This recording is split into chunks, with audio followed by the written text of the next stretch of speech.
मोनवा न लागेला घरवा आंगन में, बड़ा सुख मिलेला शिव गुरु की भजन में। मोनवा न लागेला घरवा आंगन में, बड़ा सुख मिले शिव गुरु की भजन में। दुनिया में सबा कहीं एक ही गोरा सीता, जाए के बाटे शिव समासन के द्वारिया। दुनिया में कहीं गो बाटे रसतावा, चले न दुनिया में कोई बहानावा। आके तो देखा शिष्या गुरु के चरण में, आके तो देखो शिष्या गुरु के शरण में, बड़ा सुख मिले शिव गुरु के भजन में।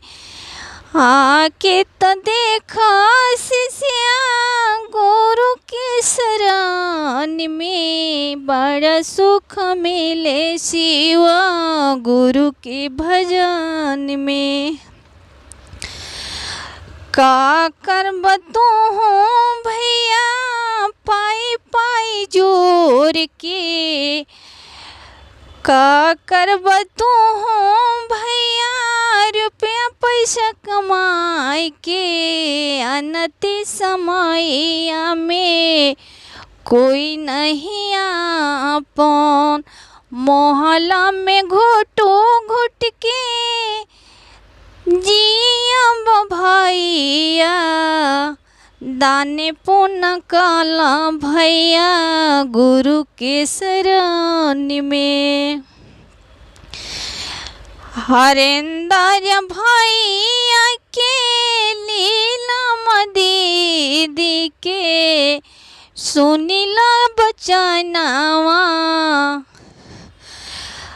एक तीन सुत ज्ञान ले लो भैया हो हरेंद्र भैया के।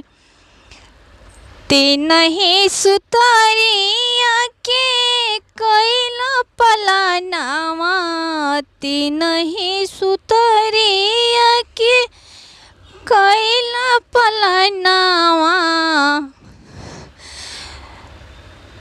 गुरु के भजनिया में बड़ा सुख पाइबो,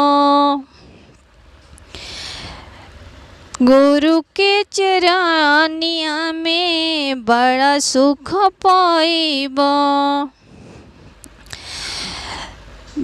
रुपया पैसा पड़ल रही है कोई नहीं पूछे हैं, गुरु के ज्ञान ले लो संगवा में जाई है। धन दौलतिया पर नत कर गुमानावा, रुपया और पैसा पर नत कर गुमानावा।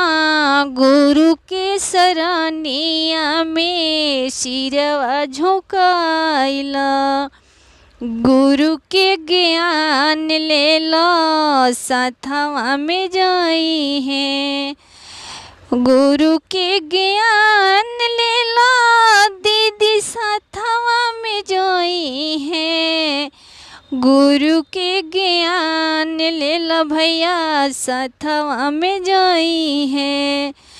गुरु के भजनिया से बड़े सुख मिली है, गुरु के भजनिया से बड़े सुख मिले हैं। गुरु के ज्ञान ले लो बड़ी सुख मिली है।